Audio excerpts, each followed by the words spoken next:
A Bloom fairy tale. Once upon a time in Ireland, there was a mammy with two little boys who blogged about food. One day, the fairy blog mother, yes, I said blog mother, it's my fairy tale, called Maeve from Bord Bia invited Irish food bloggers to Bloom for a picnic. So Wholesome Ireland, that's me, accepted the invitation, and that's where the fairy tale began. Last Friday, I met up with 35 other food bloggers from Ireland, England, France and Belgium to share experience, food knowledge, lots of laughs and above all else to style the perfect Irish picnic from the amazing produce on offer in the food village at Bloom 2012. We firstly met with Gary Graham, who very kindly escorted us around a number of the show gardens with a special focus on gardens which grew food.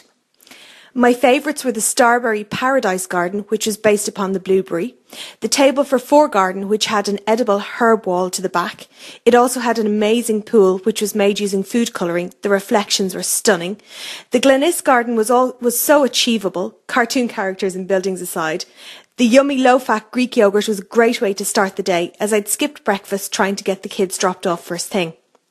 I then loved the Grow Wise My Garden by Jane McCorkle, not least for the potting area and shed to the back, and then the winner of the RT Super Garden competition for the attention to detail, and of course the Rehab Garden, my overall favourite. It wasn't the driest that morning, but the droplets of water sitting on leaves and petals caught my eye, and so I had to get a couple of photos of these. Once we had wandered around for about an hour, the gates had opened to the general public, and so we were escorted back to a dry room to be split into teams to complete the Bord Bia picnic challenge. I was put into a team with Roseanne from Like Mam Used to Bake, Kristen from Edible Ireland, Lily from My Mexican Cook Era, Apollina from Belgium, Dorian from France, and Chef Damien from France decided to join us too. To cut a long story short, and to explain the lack of pictures of the process, we won. I was too busy with my hands full ferrying food back and forth from the artisan food market to take pictures of how we got to the end result. Whoops. Once we had finished the picnic challenge, myself and Lily scooted off to the market to return some of the goods we had borrowed from the very understanding producers.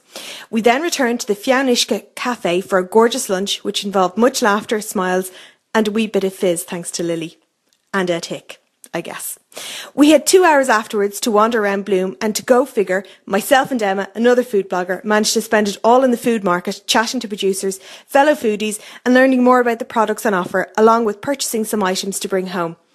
After that, Bord Bia welcomed us to the Guinness Storehouse for a tour, a lesson in pulling the perfect pint, an amazing view over Dublin City. I confess, the original Bloomie, or a fan of the Bloom Festival. I've been going for years, and so we took the opportunity to go again as a family on Sunday. The weather wasn't great, but we suited and booted ourselves and took to the road. Bloom is a very child-friendly event, and every year they take on board feedback and improve what is on offer to families. For example, this year, for the first time, there was a separate tent with child changing area on offer, something I had mentioned to them in the last year. Anyway, I managed to catch up with a few people I had missed on Friday, deliver a pair of welly boots to Tara at Slated Ireland in the Craft Village, chat with David of the blog Kitchen 72, who was manning the stand for the Street Feast project, have a long conversation about spuds with the spud.e project while the kids decorated their own potato heads, catch up with the neighbours, Clark's to Mullen in the Best in Season stand, feed the family at the Country Choice stall on gorgeous hot beef sandwiches, fit in a dance at the live music stage and wave hello to Cara Nurseries by the organiser's office. So here's to next year and many more to come. Well done, Bord Bia, and many thanks for the best Bloom experience to date.